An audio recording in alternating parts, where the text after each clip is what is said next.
এই ঘটনাটি আসলে আমরা যেভাবে পেলাম, আমরা জাস্ট প্রিন্টেড ভার্সনের বাহিরেও আমি একটু ইয়ের মতো করে বলি, গল্পের মতো করে বলি। তো আপনারা জানেন যে আমরা যে গত রমজান মাসের প্রথম থেকেই আমরা বিশেষ অভিযান করে আসছি। তো তারই ধারাবাহিকতায় আমরা তেজগাঁ থানার তেজগাঁ বিভাগের 6টি থানাতেই আমরা এই অভিযানটি পরিচালনা করে আসছি। তো আমাদের তেজগাঁ থানার টিম গত 9 তারিখ রাতে তারা বিশেষ অভিযানের প্রস্তুতিকালে গোপন সংবাদের ভিত্তিতে জানতে পারে যে মণিপুরি পাড়ার একটি জায়গায়, রাত তখন 1:45 বাজে, যে মণিপুরি পাড়ার একটি জায়গায় এইরকম যে মানবদেহের কঙ্কাল, যেটি অবৈধভাবে যেটি কবর থেকে উত্তোলন করা হয়েছে এবং সেটিকে প্রসেস করে বিক্রির চেষ্টা করা হচ্ছে মণিপুরি পাড়ার একটি জায়গায়। এটি জানা মাত্রই আমার তেজগাঁর ওসি আমার সঙ্গে এটি নিয়ে আলোচনা করে। তো তৎপরবর্তীতে আমি একটি চৌকস টিম সেখানে পাঠানোর পরে সেখানে একজন ব্যক্তির সন্দেহজনক মুভমেন্ট আমাদের পরিলক্ষিত হয়।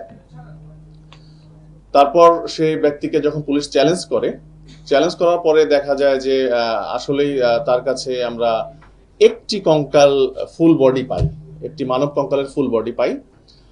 পরবর্তীতে তাকে আমরা জিজ্ঞাসাবাদ করি, পুলিশ আটক করার পরে জিজ্ঞাসাবাদ শুরু করি। জিজ্ঞাসাবাদ করলে তিনি প্রাথমিকভাবে আমাদেরকে বলেন যে হ্যাঁ, উনি এই সিন্ডিকেটের সঙ্গে আছেন এবং আরও তার সঙ্গে অনেকে রয়েছে। তো তাৎক্ষণিক ওনার সঙ্গে আমরা কথাবার্তা বলার এক পর্যায়ে উনি বলেন যে আরও 2জন এই আমাদের তেজগাঁ কলেজের সামনে অবস্থান করছে এই মানব কঙ্কাল সহ। তো আমরা আরেকটি টিমকে ওখানে পাঠাই, তাৎক্ষণিক গিয়ে ওখানে আরও 2জনকে আমরা পাই। তো প্রথম ব্যক্তি যাকে পেলাম তার নাম কাজী জহুরুল ইসলাম ওরফে সৌমিক। উনি একজন student, Sapporo Dental College and Hospital সেখানকার স্টুডেন্ট। আর এরপরে যে 2জনকে পাই ওনারা স্টুডেন্ট না, ওনার একজনের নাম আবুল কালাম আজাদ, বয়স 39, আরেকজনের নাম হচ্ছে আসাদুল মুন্সি, ওনার বয়স হচ্ছে 32। তো এই 2জনকে তেজগাঁ কলেজের সামনে যখন পেলাম, তাদের কাছেও আমরা 2টি কঙ্কাল পেলাম। এই 3জনকে আমরা নিয়ে এসে থানায় জিজ্ঞাসাবাদ শুরু করি। আমরা তখন বুঝলাম যে এটি একটি সংঘবদ্ধ চক্র এবং তারা হয়তো এটি দেশব্যাপী পরিচালনা করে আসছে।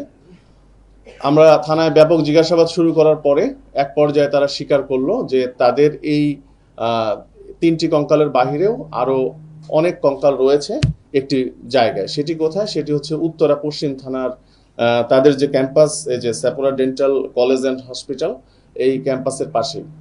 তো আমরা তাৎক্ষণিক রাতেই টিম পাঠানোর পরে সেখানে গিয়ে আমাদের টিম আগের 3টির পরে আরো 44টি বডি একটি রুমে পায়। তো 402 নম্বর রুমে ছড়ানো ছিটানো অবস্থায় ওই জায়গায় একটি ইয়েতে পায়, বিভিন্ন ব্যাগ বস্তার ভর্তি করে কঙ্কালগুলো রাখা হয়েছিল।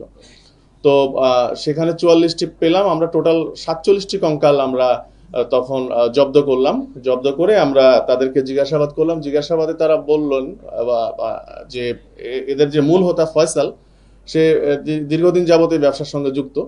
তাদের অনলাইনে তারা বোন সেলিং একটি গ্রুপ আছে, এই গ্রুপে তার 700 জন কর্মী তারা কাজ করে এবং গ্রুপ মেম্বার 20,000-এর মতো। আর এখানে যে ব্যক্তিটি আমরা আবুল কালাম আজাদকে পেয়েছিলাম তেজগাঁ কলেজের সামনে, তার পিসিপিআর দেখলাম, তার নামে 21টি মামলা রয়েছে এবং উনি প্রথম যে মামলাটি 2009 সালে এই যে ধারাতে আজকে মামলা হলো, কবর থেকে কঙ্কাল চুরির যে ধারাটি, এই একই অভিযোগে অভিযুক্ত ছিলেন 2009 সালে। তার মানে এখন পর্যন্ত তার নামে আমরা টোটাল 21টি মামলা পেয়েছি, এই কঙ্কাল চুরি সংক্রান্ত, ডাকাতির প্রস্তুতি, মাদক সহ আর অন্যান্য ধারায়। আর তার যে সঙ্গী যাকে আসাদুলকে আমরা পেয়েছিলাম তেজগাঁ কলেজের সময়, তার নামে আমরা 2টি মামলা পেয়েছি, ডাকাতির প্রস্তুতি এবং চুরি। আর এই 2 স্টুডেন্ট যে 2জনকে আমরা পেলাম, তারা আমাদের কাছে স্বীকার করেছে যে তারা গত কয়েক বছর যাবতই এই কঙ্কাল যে অবৈধভাবে যে কবর থেকে উত্তোলনের পরে প্রসেস করে যে বিক্রি করার এই কাজের সঙ্গে তারা যুক্ত।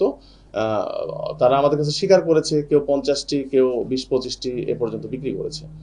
তো এটি আমাদের আপাতত অভিযানে আমরা যেটি পেয়েছি। তো তাদের বিরুদ্ধে আমরা আইনগত ব্যবস্থা প্রক্রিয়াধীন, মামলা রুজু হয়ে গিয়েছে, তাদেরকে একটু পরে বিজ্ঞ আদালতে প্রেরণ করা হবে।